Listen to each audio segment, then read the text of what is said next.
নমস্কার, কলিস কিচেনে সবাইকে স্বাগত জানাচ্ছি। আজ নিরামিষ মুগ ডাল দিয়ে ঝিঙ্গে বানাচ্ছি।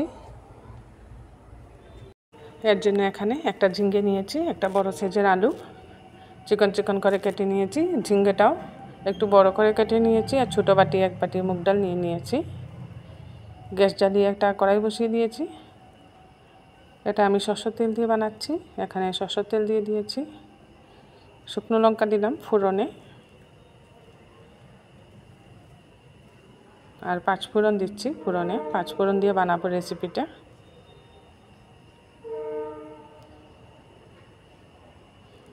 পাঁচফোড়ন আর শুকনো লঙ্কাটা ভালো করে ভেজে নিচ্ছি, এতে করে ফোড়নের গন্ধটা খুব সুন্দর আসবে। ফোড়নের গন্ধটা বেরিয়ে যাওয়ার পর এখানে আমি দিয়ে দিয়েছি ছোটো বাটি এক বাটির মতো মুগ ডালটা নিয়েছিলাম। মুগ ডালটা ভেজে নিচ্ছি। ফোড়নের এই তেলের মধ্যে মুগ ডালটা আমি ভেজে নিচ্ছি। মুগ ডালটা শুকনো কাপড়ে ভালো করে পরিষ্কার করে নিয়েছি।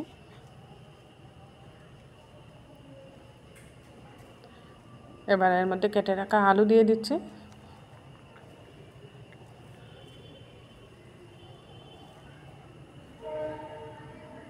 আলু দিয়ে একটু ভালো করে মুগ ডালের সাথে নাড়িয়ে নিচ্ছি। এটা একদম সিম্পল রেসিপি, ঝটপট বানানো যায়।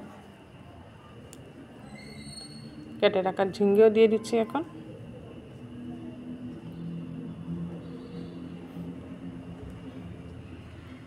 ঝিঙ্গে আর আলু আর সামান্য আদা কুচি দিয়ে দিলাম। নিরামিষের মধ্যে আদা কুচি দিলে বেশ ভালোই হয়, আর যেহেতু মুগ ডাল দিয়েছি একটু আদা কুচি দিলে টেস্টটা ভালো আসবে। আর চেরা কাঁচা লঙ্কা দুইটা দিয়েছি। খুব একটা ঝাল হবে না রেসিপিটা, একটু হালকা ঝাল হবে। দিয়ে দিচ্ছি সামান্য হলুদের গুঁড়া, জিরে গুঁড়া, ধনে গুঁড়া, আর দিচ্ছি লাল লঙ্কার গুঁড়া, আর পরিমাণ মতো লবণটাও দিয়ে দিচ্ছি। এবার সব কিছু একসাথে ভালো করে ভেজে নিচ্ছি। ডালের সাথে আলু, ঝিঙ্গে আর সব মশলা দিয়ে ভালো করে ভেজে নিচ্ছি। এইভাবে ভাজলে ফোড়নের গন্ধটাও খুব সুন্দর সবজির মধ্যে যাবে। এবার পরিমাণ মতো জল দিয়ে দেব।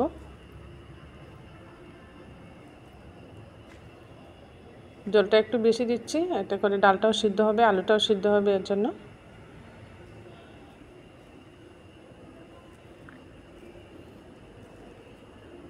জল দিয়ে ভালো করে মিশিয়ে একটু সময় ঢেকে রান্না করতে হবে।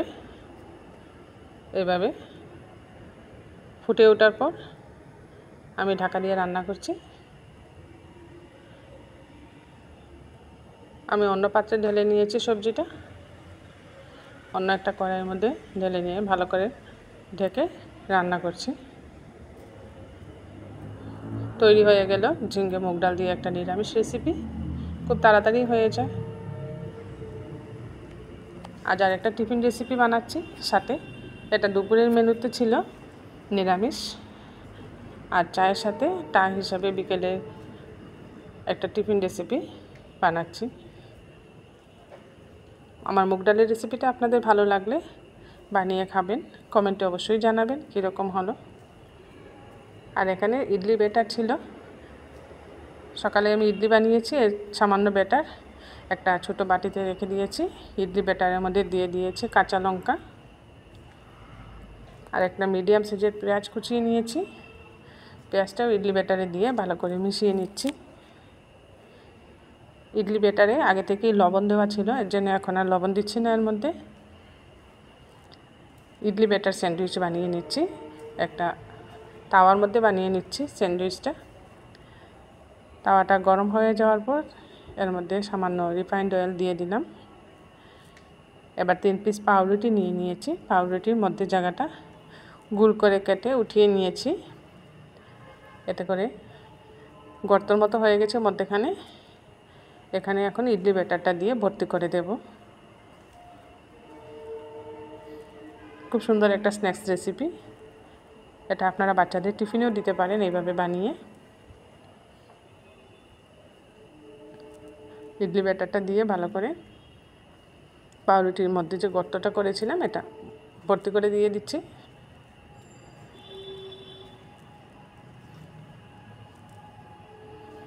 আর খেতেও খুব টেস্ট হয় এই স্যান্ডউইচটা।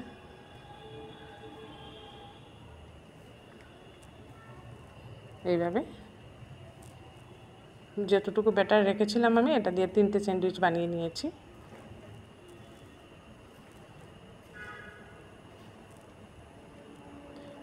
এভাবে পাউরুটির মধ্যে লাগিয়ে একদিক ভালো করে ভেজে নিচ্ছি।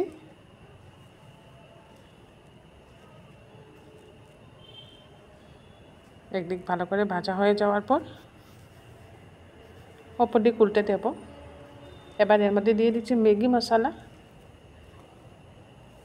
ম্যাগি বানানোর পর অনেক সময় ম্যাগি মশলার প্যাকেটটা আমি রেখে দিই।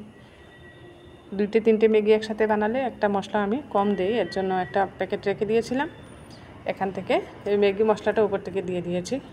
এখানে আপনারা সম্বর মশলাটাও দিতে পারেন উপর থেকে, সম্বর মশলাটা দিলেও ভালো লাগবে এতে। ম্যাগি মশলাটা দিয়েও ভালো করে ভেজে নিয়েছি। এবার আরও একটু রিফাইন্ড অয়েল দিয়ে দিচ্ছি এর মধ্যে। এবার এগুলো এক সাইড ভাজা হয়ে গেছে, অপর দিকটা উল্টে দিচ্ছি। দেখুন এদিকটা খুব সুন্দর কড়া করে ভেজে নিয়েছি। এইভাবে কড়া করে ভাজলে স্যান্ডউইচটা খেতে ভালো লাগে।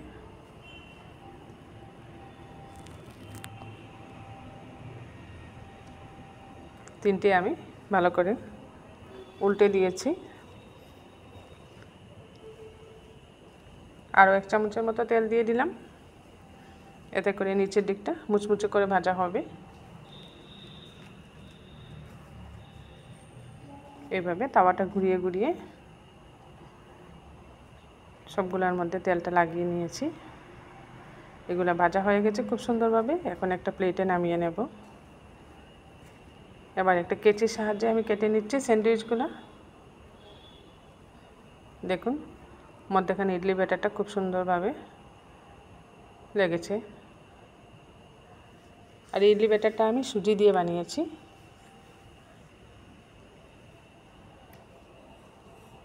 আর গরম গরম চাও ঢেলে নিচ্ছি কাপে।